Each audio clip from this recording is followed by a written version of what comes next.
Yo, what's up with y'all, man? I hope you're doing good. If you're new and you're a fan of the NBA, subscribe to this channel. So let's get straight into it.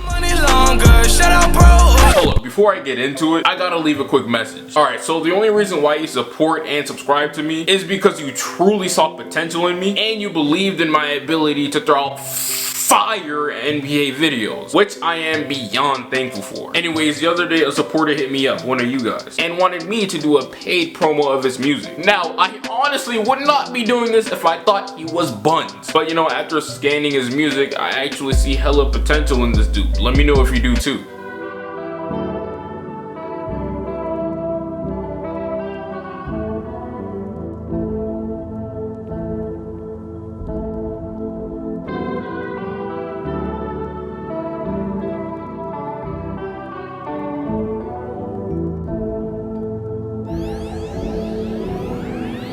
If you want to see the rest of the music video, I'll leave links in the description, in the comments, and everything, so you could follow him and his journey. Okay, bro, my bad. Let's for real get straight into it.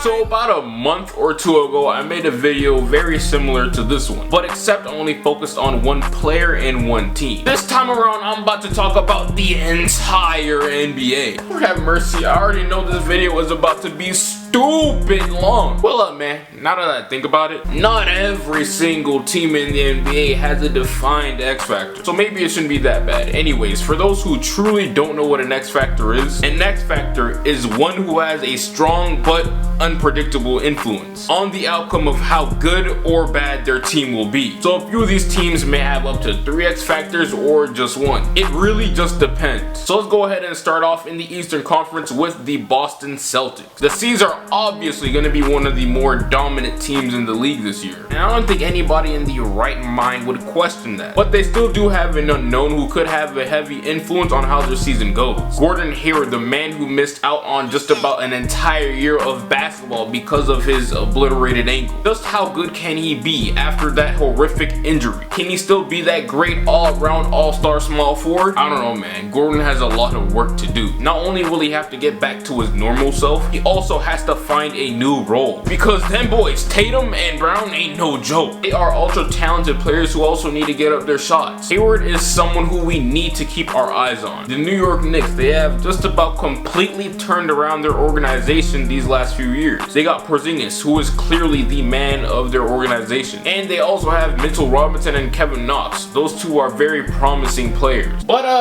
what about that boy Frank Ntilikina? The rest of those dudes that I just named have star potential. Frank though, I don't know about that one, coach. He could either be a really good, really valuable point guard in the league who does everything you'd want your starting point guard to do in today's NBA, or he could be a stud, something special, a star. This is just the second season. I don't want to make it seem like he's in a do or die situation. He has time, but you know, in my opinion, he hasn't really shown any signs of becoming a star point guard. He's shown flashes of becoming a really good, valuable point guard, but a star point guard? Nah, not yet, Chief. The Miami Heat, they're a really weird team. I heard that they're really interested in Jimmy Butler a couple days ago. And of course, some of the names that are being thrown around in the mix of that Jimmy Butler trade is the players on my list: Josh Richardson and Justice Winslow. I honestly don't have a defined X factor for this team. I originally thought that it could be Josh Richardson or Justice Winslow, but you know, I'm just iffy on them. And plus, they might end up being moved. The Brooklyn Nets, this is easy. I'm pretty sure that we can all agree that D'Angelo Russell is without a doubt the biggest X factor for the Nets. When he's completely healthy, he's a stud. But you see, the problem with that is that he usually doesn't stay healthy. His health throughout the 82-game rigorous season is a huge unknown. Moving on to the Milwaukee Bucks. I think that the Bucks are going to be pretty good this year because of their much improved coaching situation. I feel real comfortable with saying that everyone on their team will perform well, except for Thon Maker. If you've been on my channel for a minute now, you know that every time that I mention the Milwaukee Bucks, I always find some way to pick on that man Thon Maker. This man right here isn't even being asked to do too much anymore, bro. All the expectations that everyone had for him once are thrown out the window. Just about nobody thinks that this man Thon can be a star anymore. But just because he can't be a star doesn't mean that he can't be a good NBA player. Thon is a really suspect player, and I think that he is the definitive unknown for the Bucks this year. Next is my favorite team, the Atlanta Hawks. Alright, look, I'm gonna be real. We are going to be garbage regardless of how well Trae Young, Taurean Prince, and John Collins play. But you know, if I just had to guess who the X factor for the Hawks would be this year, it gotta be Trae Young. Our future is just about in his hands. I'm not worried about Taurean Prince. He's about to have a breakout year, and I'm not even worried about John Collins. I already know he's something special. Trae though, you gotta see what he can do this year. The Charlotte Hornets. I wasn't expecting much out of the Hornets this year because they're the Hornets. But that dude, Miles Bridges, has been making a whole bunch of noise so far this preseason, and he looks like he could produce right away for the Hornets. So I believe he and also Malik Monk will have a heavy influence on how the Hornets season goes. The Chicago Bulls, they're low-key slept on for no reason. They have a plethora of young talent on their roster. They got Zach LaVine, Chris Dunn, Larry Markkinen, Jabari Parker, Wendell Carter Jr. They are in an incredible place with their organization right now, and they could very well be fighting for a playoff spot this year. But I think that there's one thing that's holding them back from being a lock, and it's Wendell Carter Jr. and Jabari Parker.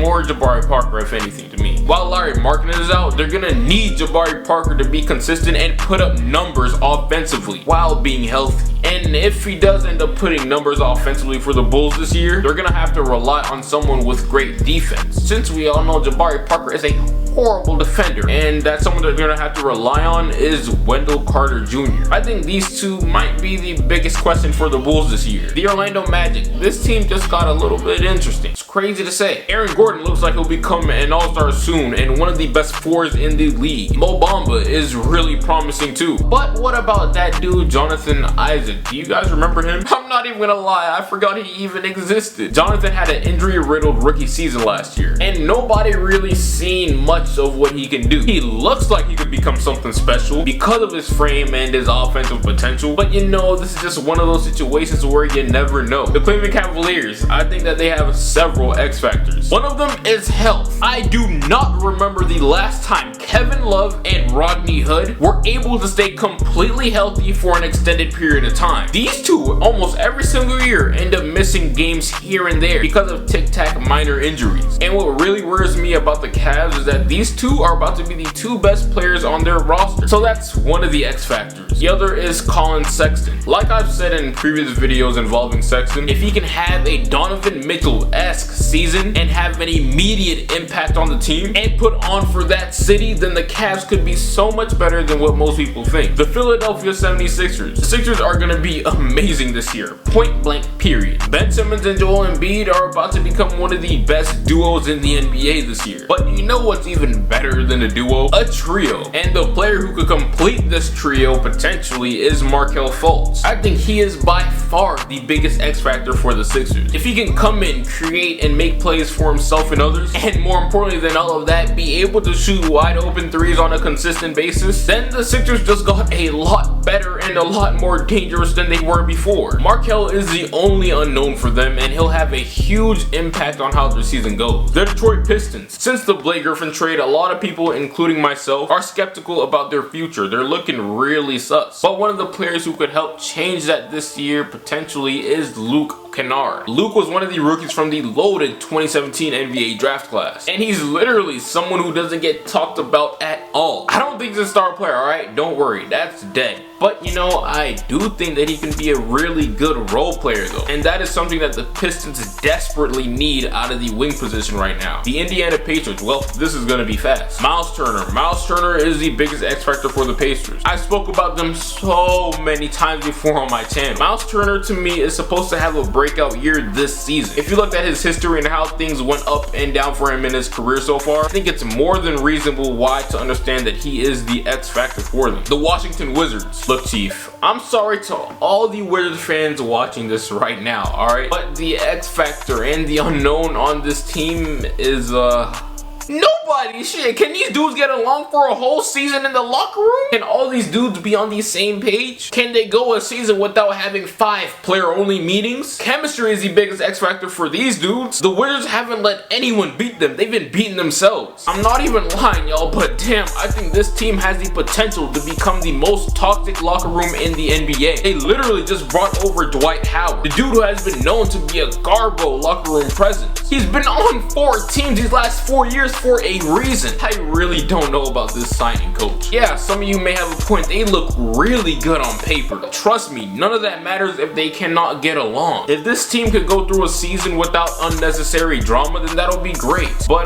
that's really an unknown for them. Lastly, we have the Toronto Raptors from the East. This team right here is gonna be so good defensively. They could play small ball with just about anybody on their roster and be just fine. What is the X factor for this team though? Well, personally, I'd say it's OG Anunoby. OG has crazy high potential on the defensive end, and he could be a key piece for the Raptors this year. Now on to the Western Conference. Are you still watching? If you're still watching, let me know in the comments. Just drop the timestamp down below and you my homie. The Sacramento Kings, they are a very weird team. If you look at my videos before draft day, I swear to God, I thought that they were gonna draft Luka. It only made sense to me, but they drafted Bagley, who was another big, and now that they took him, they now have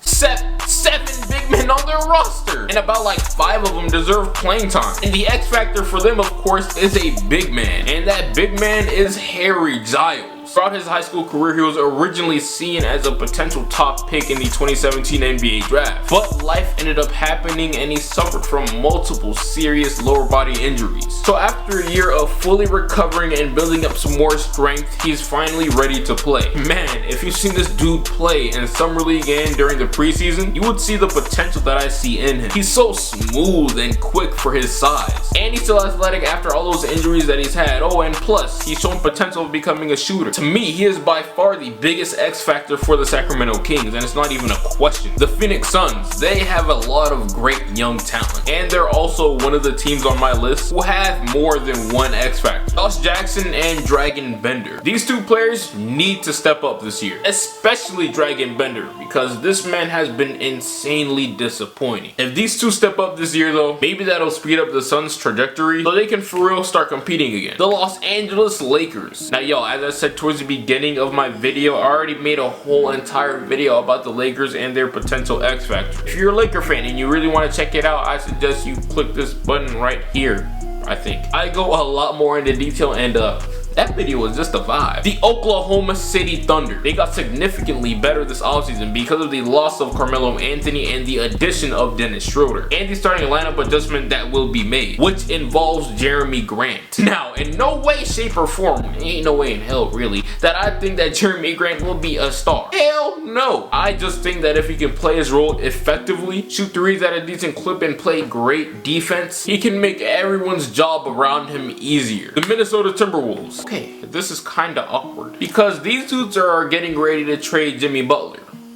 Hopefully. And we don't know what type of assets that they'll be receiving. So for now, I think I'd say that the X factor for this team is Andrew Wiggins. It's kind of sad that he's even a part of this video, man. He is a former #1 overall pick who is getting comparisons to that man Kobe Bryant. He is supposed to have no business being a part of this video, but he is. So yeah, let's just say that if he has improved his weaknesses and becomes a better overall player as the season goes on, then he'll be doing very good things for Minnesota. If not, the Denver Nuggets. Denver is another really interesting team, and they'll more than likely make the playoffs this year. But what could secure them a playoff spot though is Isaiah Thomas and Michael Porter Jr. These 2 have serious health issues though. IT has not been the same since he wore that green and white across his chest, and MPJ already has back problems comes at 20 years old. We don't even know if this man will play this year. These two are the biggest X factors for the Nuggets. Their situation is very unpredictable. The San Antonio Spurs. It's kind of difficult to try to guess who their X factor is this year. You could say it's their rookie this year. I forgot his name, excuse me. He has weird hair, yeah, that dude. It could be him. Or DeJounte Murray. DeJounte, as we all know, is one of the best defenders in the NBA. And he definitely will be a stud on that end of the floor. But what about the offensive end though? How much has his offensive game developed this year? I don't know, we'll have to see. The Los Angeles Clippers. I spoke about this team a bit before in the past. I think that they have an extremely slept on and solid roster. And on that extremely slept on and solid roster, is it really slept on and extremely solid rookie, Shai Gilgeous-Alexander. He could put on for them this year and make the Clips a little bit better than they were projected to be this season. The Utah Jazz. This team has a whole lot of outstanding role players. But to me, out of all of the role players, especially the young ones, I don't see anyone making a significant leap. Dante Exum could be thrown into the conversation, but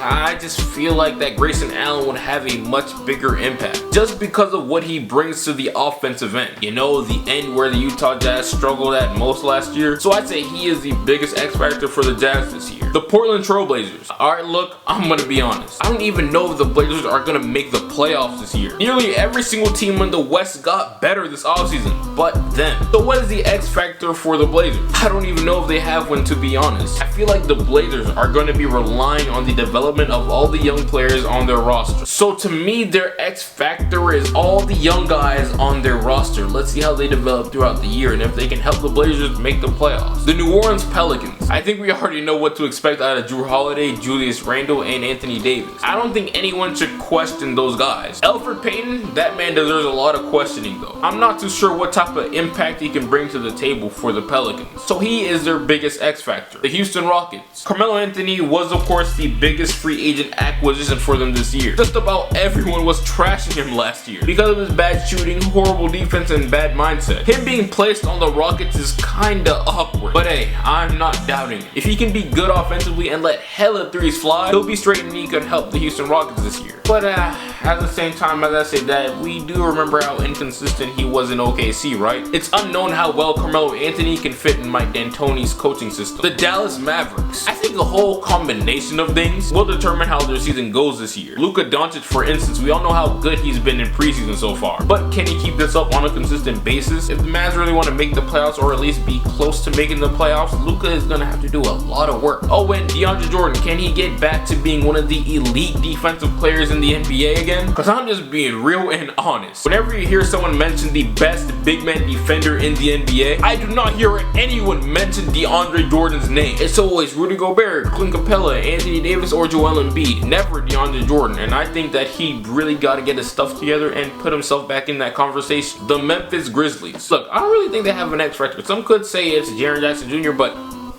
can they stay healthy? That's the only question I got for them. Mike Conley, Marc Gasol, like, what's up? Those dudes are getting older, and as they get older, you know, their bodies start to slow down and stuff. So I think the health of those two will determine how their season plays along. Last on my list is the Golden State Warriors. Oh, okay, that center name is DeMarcus Cousins. Because as we all know, he's the best center in the NBA when he's healthy. Okay, so this is the end of the video. I just ran through all 30 teams in the NBA. Let me know how accurate you think I was about your favorite team. Don't forget to comment, subscribe, share, and like the video. Hold on, some of you guys have been really trying me these past few vids for absolutely no reason too. Don't hold me, man, don't hold me. Just go ahead and leave a like on this video. It really does help, and plus it means a lot and it makes me happy. Anyways, like I said, leave a like, comment, subscribe, and please share this video. Let me know what you guys think in the comments, and I'll get right with you.